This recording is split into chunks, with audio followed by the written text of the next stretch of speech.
Assalomu alaykum. Markaziy bank asosiy stavkasi bu nima? Markaziy bank asosiy stavkasi bu pul kredit siyosatining asosiy instrumentlaridan biri hisoblanadi. Banklararo pul bozoridagi foiz stavkalari, shuningdek, Markaziy bank tomonidan bank tizimiga likvidlikni taqdim etish bevosita asosiy stavkaga bog'liq.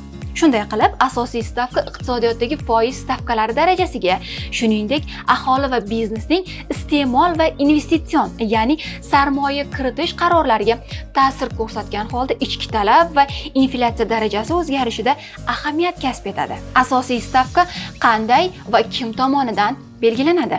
Asosiy stavka darajasi Markaziy bank boshqaruvi majlislarida pul kredit siyosati sharoitlari, joriy va kutilayotgan inflyatsiya darajasi hamda makroiqtisodiy holatni inobatga olgan holda belgilanadi. Odatda, agar inflyatsiya darajasi ko'tarilsa, Markaziy bank ham asosiy stavkani ko'taradi. Agar inflyatsiya darajasi pasaysa, Markaziy bank ham o'z navbatida asosiy stavkani pasaytiradi. Asosiy stavka qanday qilib bank xizmatlariga ta'sir ko'rsatadi? Markaziy bank asosiy stavkani o'zgartirishga qaror qilsa, bozorni mumkin bo'lgan o'sish yoki pasayish haqida avvaldan xabardor qiladi.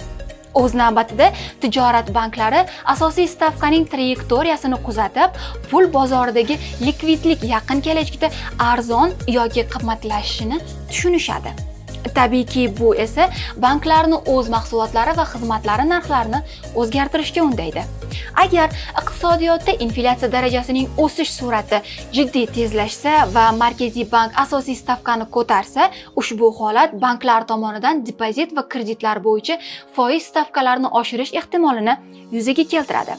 Bu esa banklararo va umuman olganda pul bozoridagi mablag'larni jalb etish bilan bog'liq xarajatlarning oshishiga olib keladi. Inflyatsiya darajasi hamda asosiy stavkaning pasayishi banklararo pul bozorida pul mablag'larini jalb etish arzonlashishiga, bu esa o'z navbatida yuqori bo'lmagan foiz stavkalarida kreditlar ajratish orqali aholi va tadbirkorlar uchun moliyaviy manbalarning maqbullashishiga sabab bo'ladi.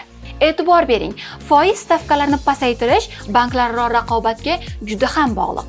Markaziy bank asosiy stavkasi kredit tashkilotlari tomonidan mijozlar bilan shartnomalar tuzishda ham qo'llanilishi mumkin. Bunday hollarda kredit bo'yicha foiz stavkasi asosiy stavkaga bog'langan va foiz to'lovlari miqdori asosiy stavka darajasiga qarab o'zgaradi. Eslatib o'tamiz, mamlakatimizda 2023-yilning 16-martidan boshlab asosiy stavka 14% ni tashkil etmoqda.